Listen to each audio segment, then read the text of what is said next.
That was nice. I ran over. Yep. We did it. Hey guys. What's up? Welcome to the Boss Room. Yep. April 10th edition. Home of the worst bottle openers in town. Yeah, we really struggled today, I was man. gonna use my eyelid and just be like, fuck. Cool. So yeah, welcome. It's good week. Yeah, it's been So far. it's been a crazy week. Yeah, pollen has hit. Yeah, it's humid. The doom storm yesterday. Yeah, exactly. It blew it all in out of the trees. 2 nights ago, I literally woke up with my dog on my head. I was dreaming like my head was vibrating. I realized it was my little dog shaking on my head, wearing her as a fucking hat. So at least it wasn't a male dog. Yeah, exactly. Yeah. So having a little too much fun. I want to give a shout out to Chris, our technical director and senior producer, and wearing a bike helmet. Chris has a tendency to run into things around the office, so due to legal reasons, he'll be wearing the bike helmet for the duration of our podcast. That's right. So I'll try to get some unique headwear every week. So, shout out suggestions to my Twitter feed, and I'll see if I can accommodate you. Can we get you like a pink Dora the Explorer one? Yeah. So and we hit the milestones. He's like, we did it. We did it. With a little backpack with it. Exactly. And also, Aaron Jones, new to the show. He is our QA lead here with his trusty microphone and magnificent beard. Magnificent. Cultivated over the course of a year. I found some crumbs in there. Yeah. What's so funny is like we were asking people for questions and stuff, and they were just like, "Does he use moisturizer on his beard?" It's like people are genuinely interested. In game development, these are the top priorities. Well, he's like a long distance runner, triathlete type stud, and so I'm like, doesn't that keep you too warm when you run this weather? Sometimes it does, but it's really all about it cushions it around the neck for optimum aerodynamics. Yeah. All right. Can you explain the microphone? For people who don't know, it's kind of out of frame here. The megaphone. Megaphone. Which has been quality control passed. Good to know. Was that sticker on it? It does work. This is Cliff's idea of no one's watching emails all day and we need a play test and let's do it now and let's join. So it's just like the server's up. That's pretty much it. But the thing is, it sounds like McDonald's drive-thru. Like, can I get a Big Mac, quarter pot, French fry, check, pump it up, check.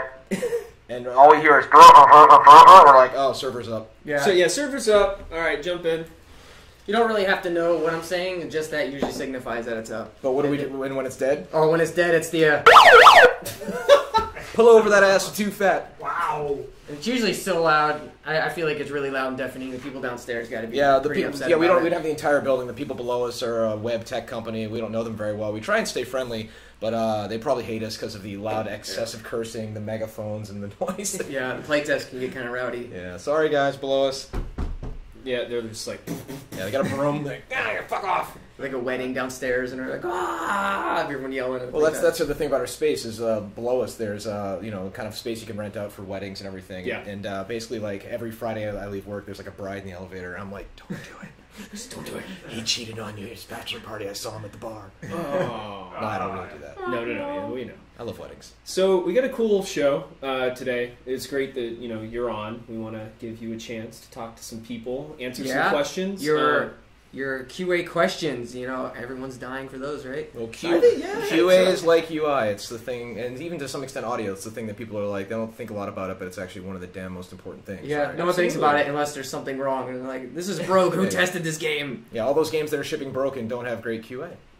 So after we talk to Aaron for a little bit and kind of go over some industry stuff and some TV stuff, which is pretty cool. We're big TV guys here. Oh, it's coming. We're going to look at a brand new weapon. We're going to debut a weapon with Ethan Evans. He's one of our concept artists here, and he knocked it out of the park. Like, this is freaking awesome. I can't wait. Can't wait to show it to you guys. So it's good stuff. All right, so let's talk about some industry. Yeah, where we at? Bulljive. Where's the bullet point list? As Trammell would say. I think Trammell's in the chat, actually. Yeah, he's poking around. Yeah, so I feel so bad because this game came out right in the middle of me trying to play Bloodborne. Yeah, I'm just like into Bloodborne. I'm not playing Bloodborne until the loading times get patched. Even then, I'll probably still get my ass handed to me because I'm terrible at those games, which is why Rife was playing and I was watching. But Axiom Verge, done by one dude, basically did the whole game, the graphics, the music even, which is really freaking cool. Have you had a chance to dig into it? I've watched the trailer and I watched someone else play one of the streams, but I haven't played it myself. It's you're the generation that just watches games. No, I actually don't like to watch. No, I don't like to watch a lot of games. So yeah, this whole like renaissance of Metroidvania, the genre that's great and will never die. Even back at Epic doing Shadow Complex being Metroidvania. Yeah. And I was loving Ori and the Blind Forest, but I got stuck in the lava level, which was extraordinarily frustrating. So I started digging into this, and there's something about it that just digs into that lizard brain of 8-bit me sitting on my bedroom with my little Nintendo. Like even the font and everything, it's a great labor of love.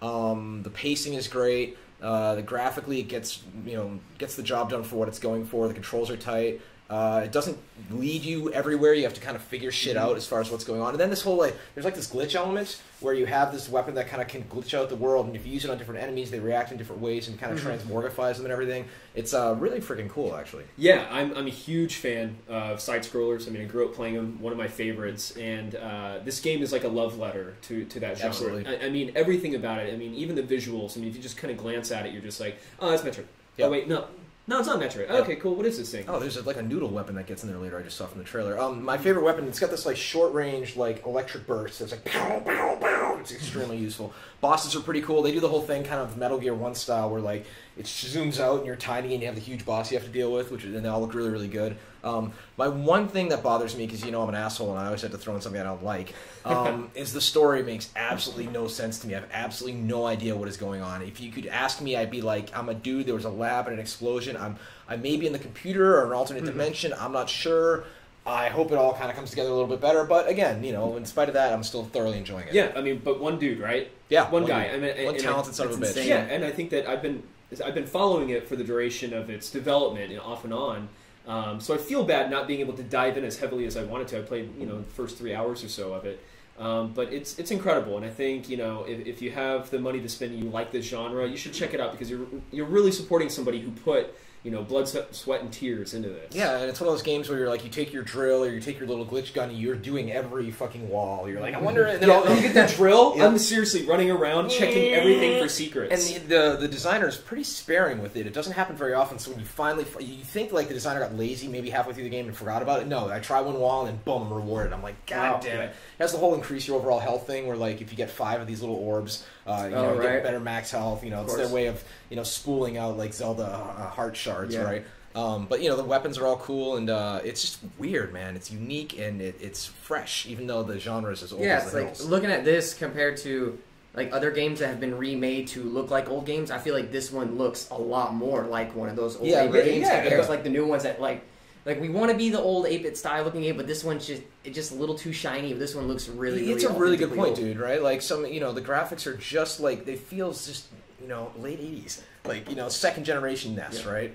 Where like the like Mega Man 2 era, right? That's kind of the vibe I get. Not even Super Metroid, right? It's like feels even more so 8-bit than 16-bit. Yeah, absolutely. So yeah, check it out. Oh, what the fuck's that gun? See, that's the R-Type. Right? That's awesome. Can't wait to get that. So another thing, a lot dropped this week. A lot of trailers, a lot of stuff. Like yesterday, YouTube was fucking broken. Yeah, I mean, what am I supposed to do? Work? So the Black Ops 3 teaser came out yesterday, and I'm a huge I'm a Call of Duty guy. Like I play Call of Duty quite a bit. Filthy casual. I play Call of Duty, man. I played it, a couple matches every night. But the Black Ops series and what Treyarch does with the COD games, I think they do the most progressive things. It's really weird how, like, apart from the Call of Duty annual thing and having 16 million studios working on it, I always said shooting people in the face with iron sights at 60 frames is going to be fun, is the fact that there's these, like, subsets of COD fans who are like, oh, I'm a Modern Warfare guy, or I'm a Blops guy. There's, like, this whole, like, subgenre of, like, Call of Duty. Us versus them. Yeah. Which also happens in between the studios, right? My brother loves Blops, and, like I say, I like Advanced Warfare. I'll give this a go, too. It's the cycle of Call of Duty. It's like, it's just about that time. Here comes the teaser trailer, and then the announce is coming out. So. Yep, a month early this time, which is interesting. Yeah. Usually it's in May. Yeah, that's right. Because there's a thing that went around on Reddit, the subreddit for gaming, where we show the cycle. Usually it's in March. Yep. But yeah, I mean, I really identify with the Black Ops series. I think that they do interesting things with the story. Treyarch kind of pushes it a little, with each game. Black Ops 2, they did the commander view, the overhead stuff, which was not, super traditional. I just wanted to know, Chris, could you pop to the end of that trailer? What did they think they were pulling some sort of like, oh my god, this is just a trailer for Black Ops 2? Like, it's going to turn into a 3. Like, wait for it. Obviously. Yeah, and it does. At the very end, it turns into Oh no! It is 3! Whoa! Oh my god! You solely surprised me! Oh. But hey, it'll be cool. But then, so it's a trailer for the reveal. So there's always a trailer for a teaser for a teaser. They should have done it on 420 because talking to people who worked on the cannabis skins for one of the Call of Duties.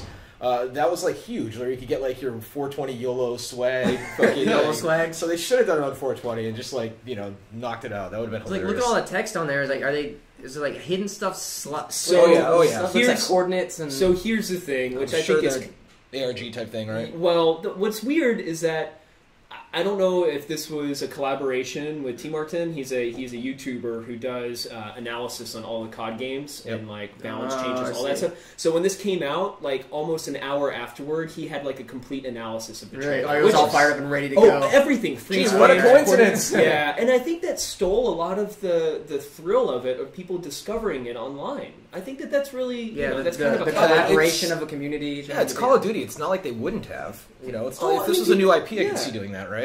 So, I don't know. I just thought that was kind of weird. But yeah, there's already an analysis from him that just goes through everything. But again, notice it's going to the YouTubers. It's not going to the traditional press. Once again, we got on a session of Killing Floor 2, and we're playing the game, and we had one slot open. You couldn't host private games, or we couldn't figure out how to do it. And some random dude joins, and it was that whole dude, get the fuck out. We're trying to actually play this game and give it a go. Then he's like, I'm a streamer, I'm a Twitcher or whatever. And he posts his URL, and he's fairly well-known person who has on Twitter alone he's got 50,000 followers, and so on Twitch he has a decent amount. And I think the people who Tripwire, whoever is publishing Killing Floor, they know with the beta, reach out to influencers get the key, they get to live stream the game early, and they get that kind of groundswell type thing that I'm praying we can do hopefully within 3 or 4 months. Yeah, and that's real quick. I mean, that's how things are changing. That's what I've said before, is that publishers and developers are going to go to the people that actually resonate with the audience. Yep.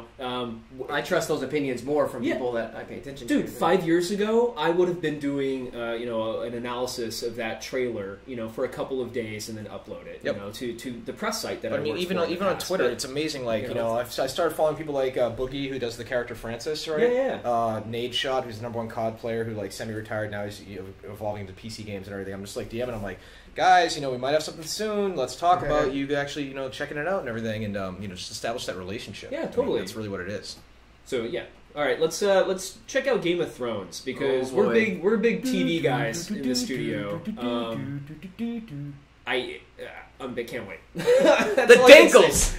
There's so much just right in the trailers too. It's I can't process so much at once. Dude, I've been there are these little recap videos about the whole story of the Targaryen family in the background, because I haven't read the books. I'm not that person who's I read the fucking books. And you're yes, I know, you'll tell me. But having those on in the background while stuff's going on in the foreground, it's I never knew that this little thing, that thing, the whole thing about the theories about Jon Snow's mother and all that, that he might be of Targaryen blood, all that. It's one of those shows that has just so many layers thanks to the world that George R.R. Martin has established. And again, the show getting ahead of the books finally, right? I think the first sign of that was when this one I think this one's getting ahead because Bran and Hodor aren't even in that, because they caught up to where they were in the books at the tree. And needless to say, we wish we love Arya, Tyrion. We're Team Khaleesi, though. I just want to see her fuck shit up. Every time Khaleesi kills something, or Arya does, we're yeah. And my wife and I, we see the trailer where Khaleesi's I will break the wheel, and we're goosebumps! Holy shit, goosebumps! Right? It's fucking awesome. So we're thoroughly excited by it. And Drogon looks out of control, and you get the Sand Snakes apparently from the books are the Dorne Prince's 3 daughters, each with a unique weapon. Marguerite Tyrell with the cleavage of doom. Poor Tommen being manipulated. Just looks fucking fantastic. And here's the thing, it's this is the return of must-see TV. Back in the day, it was oh man, I gotta be home to see if Ross and Rachel are gonna hook up. And then I was fuck that shit, I'm gonna VCR that, DVR that, or whatever, right? Now it's no, Sunday, 9 o'clock, my ass is planted, that and Silicon Valley Season 2. Oh, I've been waiting for that one forever, too. So good. The teasers for that. I love the one where it's all dramatic, where the nervous guy's throwing the coaster in. Which one of you savages, put artisanal butter in the freezer? So good. Yeah, I love that show. Dark Sansa, even with the Thrones, man, just goes on and on and on. Yeah. And the rumor is Melisandre and Jon Snow might be hanging out a little bit. Jon Snow loves his redheads. It's we'll see where it goes. Yeah. So on that note, too, another thing that dropped yesterday was the True Detective Season 2. Yep. Teaser. What a fucking tough act to follow. What? That is crazy. Yeah. So this is something I haven't gotten into at all yet. I've heard nothing but good things. You haven't seen the first season? I have not seen True Detective. Here's the beauty of it, right? It's in some parts it's a slow burn. It's very much a character story of Woody Harrelson and Matthew McConaughey. Mm-hmm. Matthew McConaughey driving alone in a Buick. And it's one of those things. It delivers, but it's only like what 8 episodes, right? It's its own contained story. And it was one of those things when it unfolded a while back. I'd go to the subreddit immediately after the show live aired, and people would be analyzing like what was going on, and that was the beauty of it not being a bingeable show. As much as I'm going to binge like crazy on fucking Daredevil this weekend. So the first season was 8 episodes. Yeah, so it was like a small all by itself. And it's completely self-contained. It takes place in southern Louisiana. Like the environments of True Detective are very much a character. So this one takes place in Ventura County, I guess. Yeah, I think it's southern. Yeah. Okay, so this is completely separate. Yeah, from that they're so it's like self-contained American Horror stories. Story, Exactly. Yeah, but not crazy. So, but people are saying like, "Whoa, Southern California, that's going to be a terrible setting." It's like, dude, people forget. Like, look at that shot, all that industrial shit. Like, how much areas of Southern California and Southern California, outside of Bakersfield, are just horrible, just nasty areas that are not that what's in that stuff, right? Exactly. It's that whole saying about the rural areas where the whole point of True Detective, I think the showrunner was saying, is people fear the cities, but what's going on in that one farmhouse, way out in the middle of nowhere that somebody can be chained. There's even stuff like that in Raleigh, and it's relatively small. It's like, what is in that building? It's been barbed wired off for 20 years. What is in Aaron's love dungeon? Right? I'll tell. So there are a few things that I wish. This shot. Yeah. Oh, like nothing good could come of a ski mask being on during the day unless you're going skiing or snowboarding. Yeah.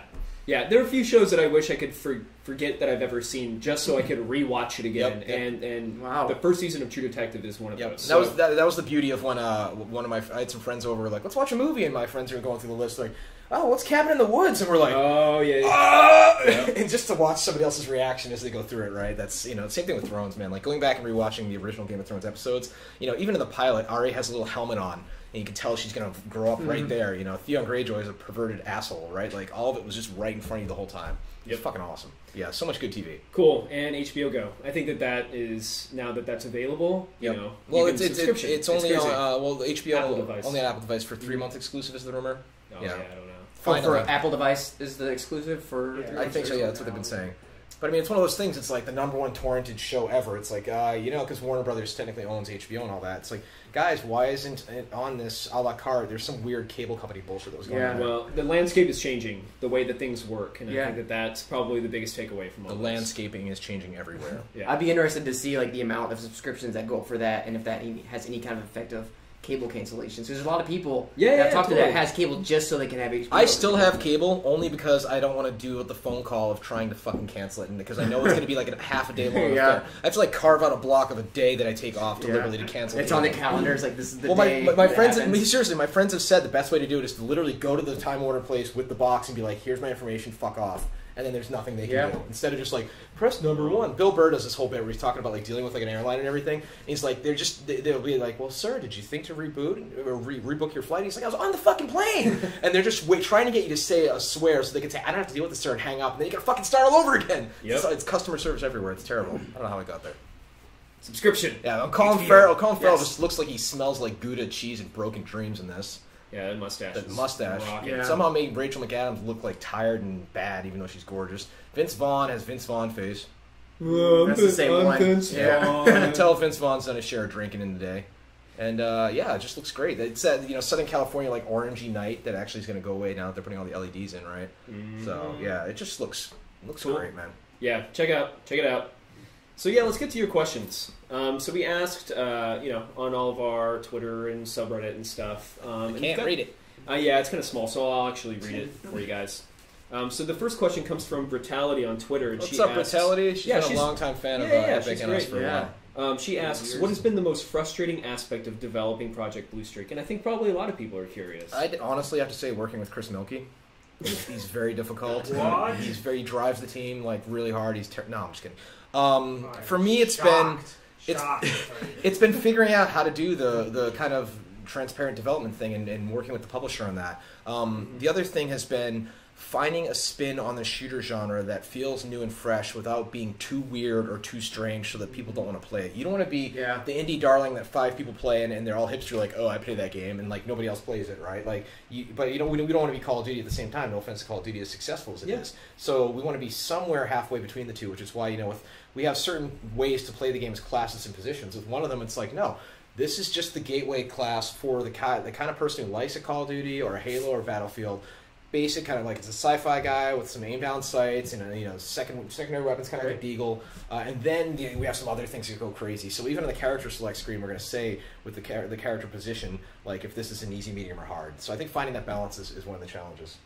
What about you, Aaron? For me, it's been coming on as the only QA person without anything previously. It's been a little bit difficult to find. Yeah, it's like it's a balance between finding what to bug, whereas the stuff is still being developed. So it's like, hey, this feature isn't ready, or this content isn't ready, so I'm going to, like, do you bug this, or you know it's in development? So it's just kind of the balance of, it is broken, but it's not done, so when and where do you draw that line? I mean, having you here in the office on the ground where, like, I can play the game, and as I'm playing, I'm writing down stuff, and I just at the end, I type up a big thing, I'm just like, boom, and you're like, duplicate, no, not no, and I found that too, and then boom, and then it gets over to the programmers, and that's how progress is made. Yeah, it's great being a part of the whole, because there's a lot of people I talk to in the QA industry who are so far removed from the development process. It's just, it all comes down into this funnel down to QA, and they don't know what's happening in the development process at all. So or what it's the nice intent is of certain features. Yeah, exactly. Right? And so it's nice being able to be so close to everyone and be brought into that whole process. Or they're put in a big, deep, dark dungeon where like food is slipped under the door.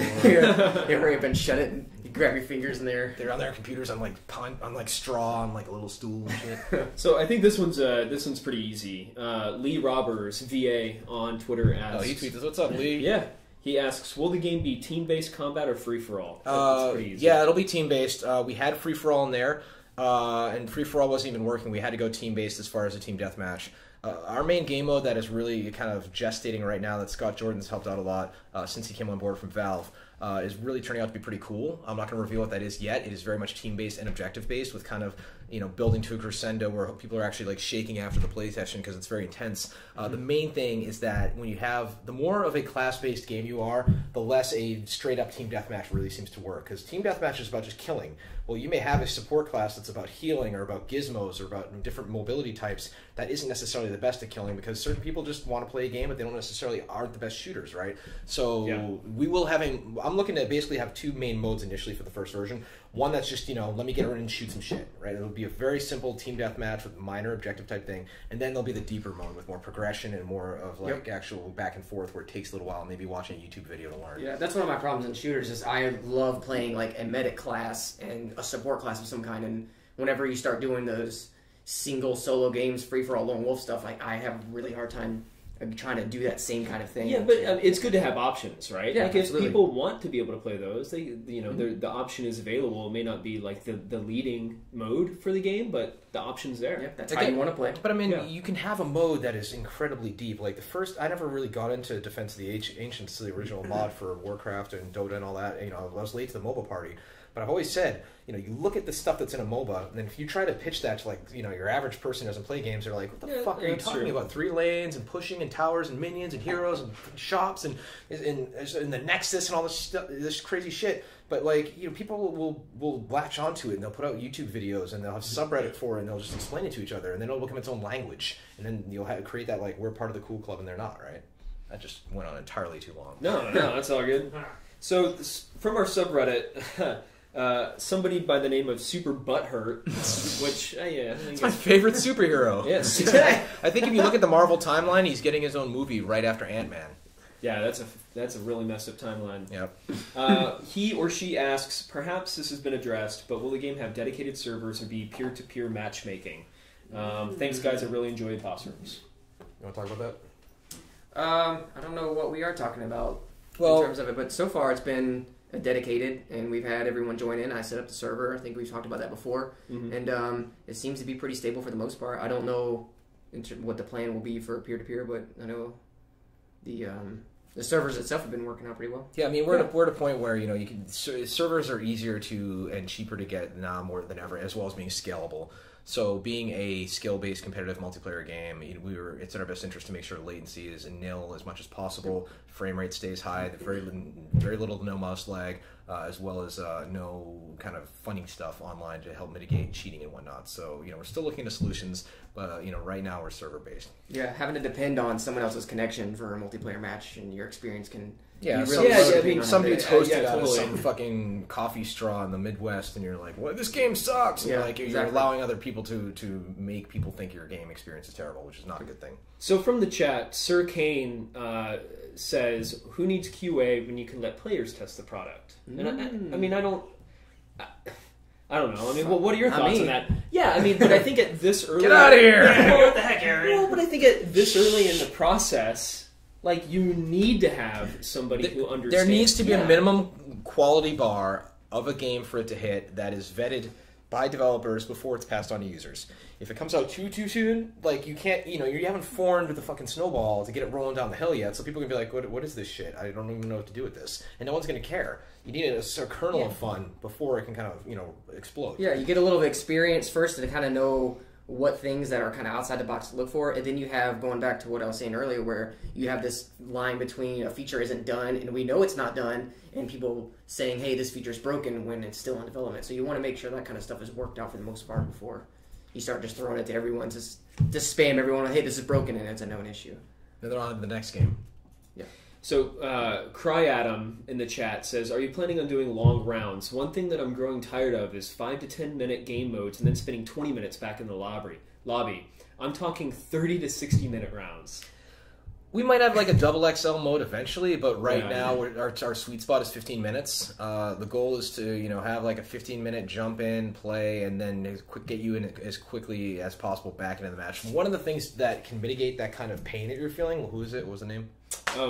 Cry Adam. Cry Adam. The names never cease to amaze me that people come up with, is the amount of fucking countdowns that are in games right now. It's like there's a countdown for the countdown for the countdown for the countdown. You're like, just get me in the fucking game. And, you know, Arjan and I can be very impatient when it comes to this. And so it's like, skip everything, just get me into the game as few clicks as possible. And so I can just be playing the game instead of looking at whatever stupid fucking logo. Or even a Georgia one, because there's always a Georgia logo. Cool. So, guys, I think we'll take some more questions in a little bit, but I think there's some good stuff for you, Aaron. Yeah, I feel adequate now. What do you use in the beard? Yeah, what do you... So, yeah, people are asking. Oh, if you're... Are you a Dapper Dan man? I never... fuck, goddammit. Well, nothing. I wash myself like a gentleman. Oh, boy. No need to fluff it up. Look at this. This is all natural. It's majestic, man. I thought the hipster beard was dead. They said that somewhere said that. They had it reached critical mass, right? Yeah, it's... Yeah, Are you still clinging to that it's not dead? No, see, as long as I don't keep hair, I think I don't fit into the genre. So if I start parting my hair on the side, maybe... But see, the bandana throw you off. It's like, why is that happening? All right. See, I think Adam Orth said it best, where he's like, young men of America, you're hiding your youth underneath beards. Yeah. I'm just showing my wisdom. Yeah. Teeth. Okay. So, last week, our art director, Tromel, and our senior animator, Ryan Palzer, went and did some mocap out in San Diego. Yes. The first mocap session for Boss Key. Yep. And they brought back some footage, and then I talked to him about it. So let's take a... Video interstitial. Let's take a look at this weird video. I don't know.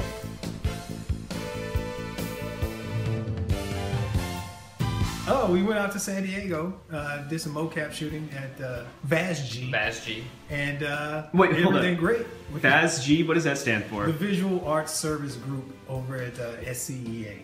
So we just call them VASG. VASG. That's what they actually go by. So we use the, what is that? You gotta call them by their right Is that the name. acronym? Is that what it's called? Yeah. That's what we use. And they were good. It's damn good. Damn good facility. Love it. I mean, I've worked with them before. They got probably the best studio on the West Coast, would you say? I'd be surprised if there's one in the country that even rivals it. He was impressive. like, on the third day, he was like, I'm still impressed with this studio. I'm like, what is it, 4 days it'll take to not be impressed anymore? But I've done a lot of mocap stuff in the past, and this studio was significantly larger. Everything about it was just a world-class facility. Yeah, good stuff, man. They do Great great place to stuff go at to. the VAS-G. VAS-G. Yeah, we're moving at an incredibly fast pace here, and obviously the benefit to mocap is you can generate the content significantly faster than you can if you hand key it. And we only got 3 animators, really short timeline. It's really the only way to get the content done in time. We're basically shooting mostly core locomotion with that shoot, so you tend to not get a lot of real crazy stuff like you do when no you're shooting stunts more and like stunts and cinematics. Yeah. Just us, guys carrying guns, girls carrying guns, jumping, dying, stuff like that. Lots of dying. Yep, lots of dying from every angle. I completely missed Ryan getting kicked in the face. That was That very would be good. awesome. We've got the reference footage for that. Yeah, though, yeah, we so, got that. and I'm I sure sent it it's to going to make it out into the I world. sent it to him already. All right, I good, got it good. yesterday. I'm excited to start getting the data in-house. Everything we've seen, the quality of what they produce is really, really high. So I don't think there's going to be a ton of unnecessary work on the animation part to get the stuff into the game. I think it's going to go really smoothly. Some of the more complex moves probably need a little bit more massaging on the animation team. So, I mean, I'm not really concerned about that because these guys are pretty damn good. So, mocap's just a tool. It's not necessarily the end-all, be-all. None of that stuff is going in one-to-one. So, hopefully it works. If it doesn't, then we'll be going back. Ariana will be like, hey, man, if you can get this for like $5. And I'm like, that's my Dutch accent. You did it.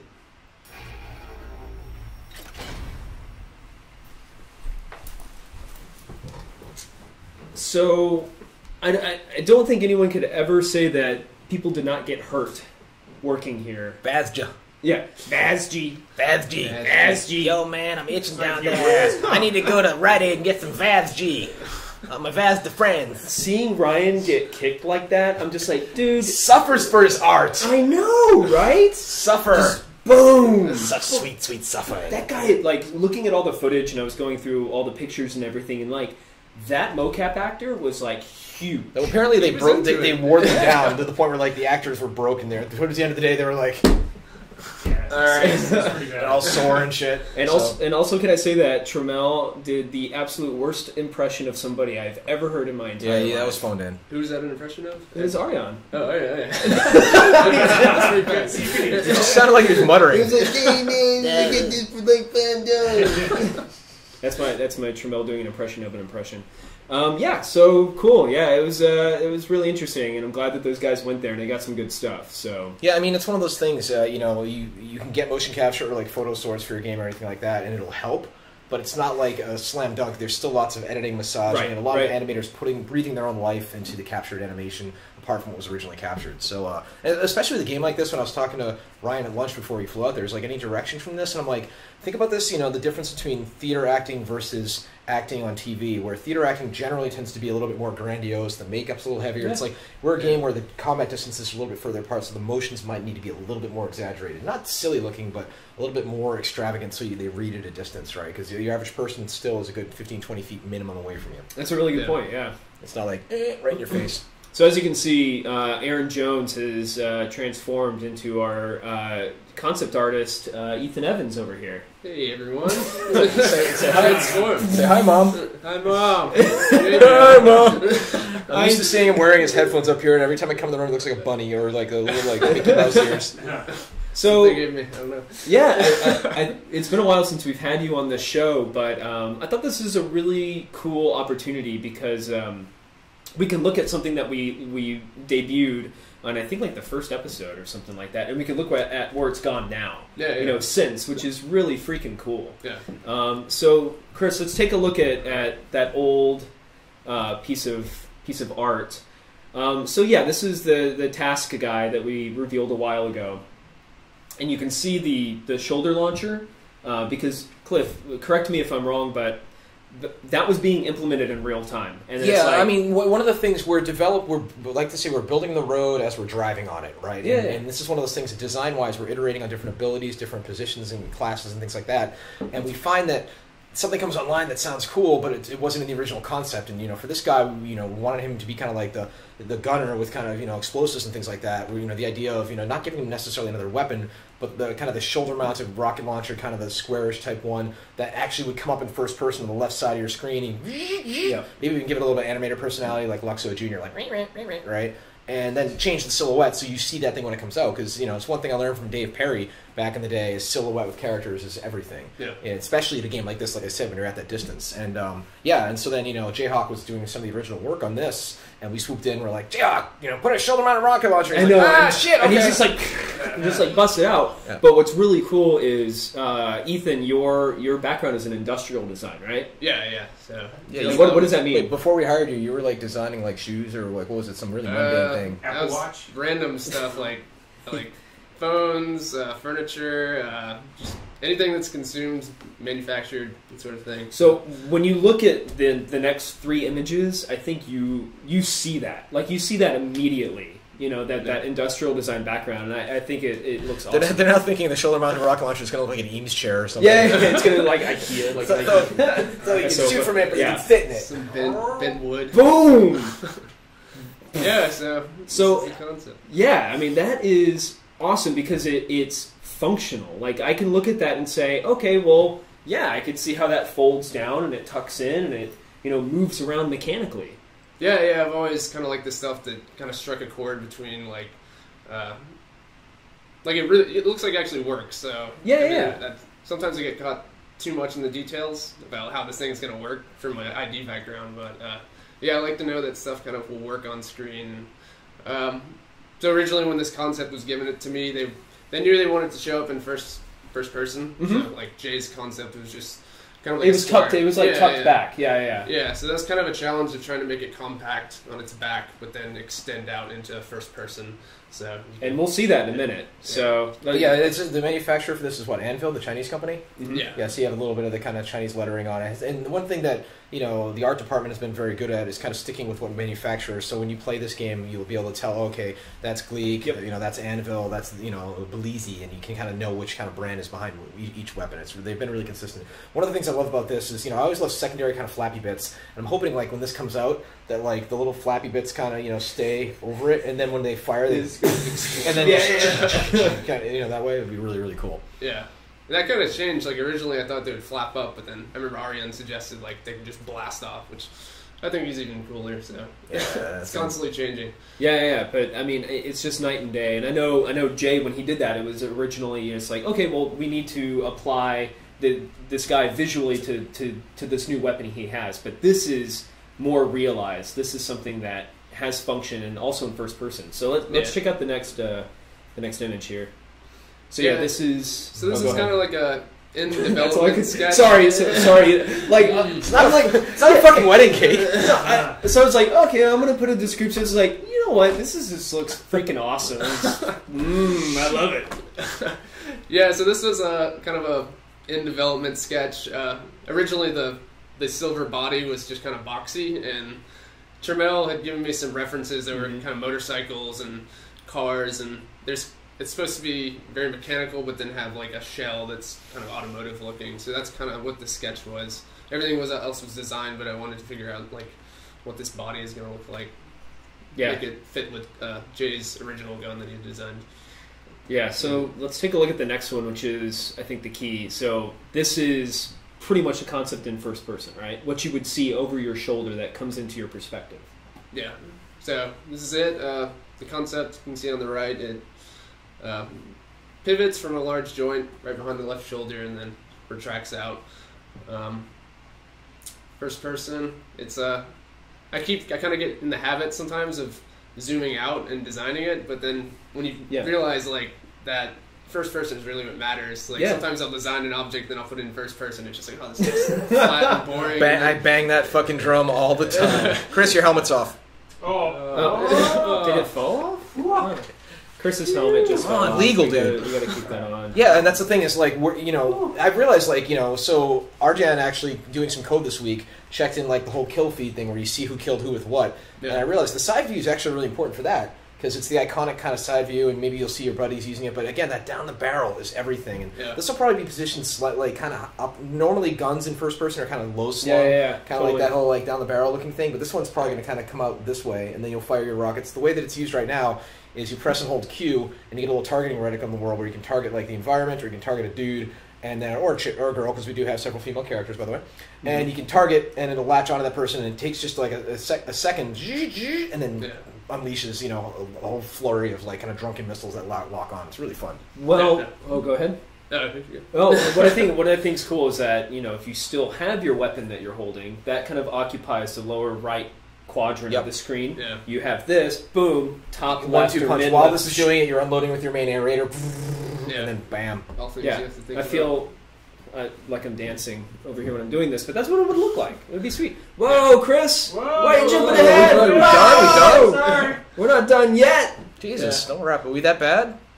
I don't know. I was just looking at what I thought 11 was the. I thought we were. So sorry, the radio waves are interfering in my helmet. Yeah, Chris's helmet is choking his brain right now. So, yeah. Normally it's an aluminum hat. Are you biking to work now? I was, like when I was closer to work. Yeah. Not anymore. So we've got. Fall down. Do you have anything else to say about the design? Because we've got some questions coming in for you. Let's see. I guess coordinating with Josh, the programmer, he kind of wanted to take a few seconds to retract, so it's not going to be a thing where you just hit Q and it automatically. So you have launches. to prime it, essentially. Yeah. So he kind of liked the idea that it was going to take a few seconds to retract. So that was kind of a happy accident. That it's cool. There's a risk to reward right now the way it's implemented. Because if I spot somebody and I do the whole target thing, and they spot me, then like they can get the drop on me and hypothetically kill me. But if I want to just sling someone at a wall, like assuming someone's coming around the corner, I can do that, and that's like the the safer way of doing it, right? All good game design is risk to reward. When art can kind of supplant that, it's good. Yeah, cool. So all right, let's get some questions here. So I am not Coius. I am not Coius from the chat says. Sorry, where did it go? Does he do animations too, or just the design? So, if it's very simple animations, I can do it in KeyShot, but it's like a rendering program. But I typically stick to just sequential images. It gets the point across. What? This isn't enough? He's not fucking talented enough for you? More. Jay's the one that does the awesome animations. Like today, he had a character that was spinning, and it showed all the parts moving around him. It was pretty cool. So.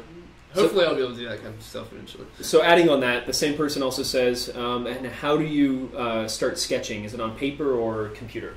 It's usually in Photoshop.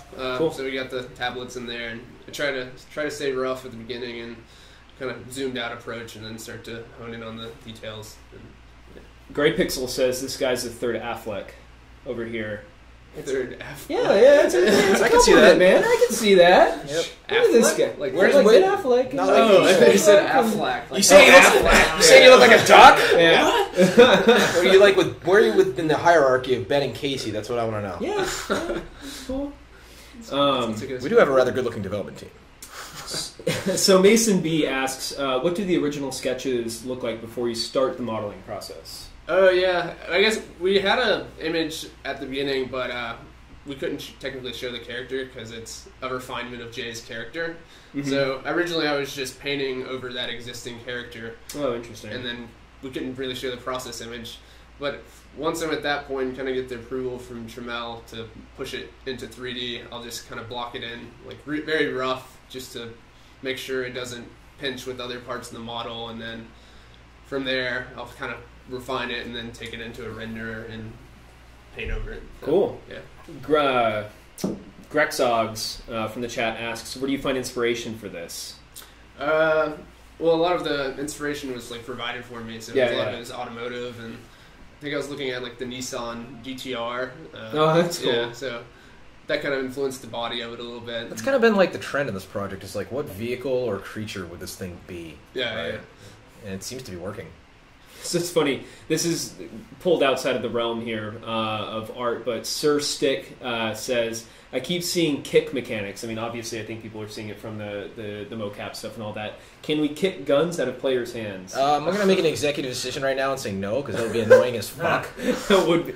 I think there's an old shooter, it might have even been Sin, where you could shoot somebody's gun out of their hands, and then, you can't tell you did it. They're like, where the fuck did my gun go? And then nobody has fun. So, as much as I appreciate the suggestion, that's not really one we're able to take at this time. Jackie Chan style, where you just spin their exactly. pistol around. Yeah, exactly. Or like the whole hostage thing, where they figure out how to flip it right.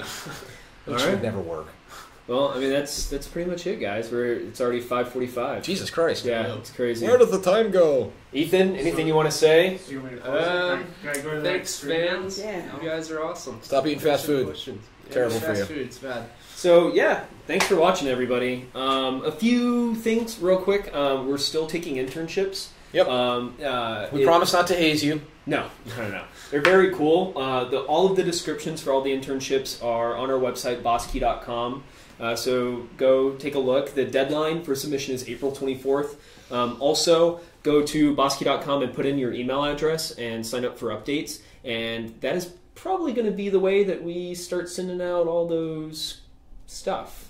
Contacting people, letting them know. We will reward the people that sign up and follow us early. Yep, absolutely. So you can see all the social information below. Please follow us, all that stuff. Call us names on Twitter. Yeah, we love it. We love follow Ethan. He's having enough fucking followers.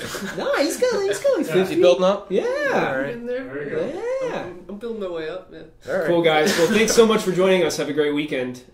And see you. See you, everyone. Awkward ending I know. show. It's just like I feel like you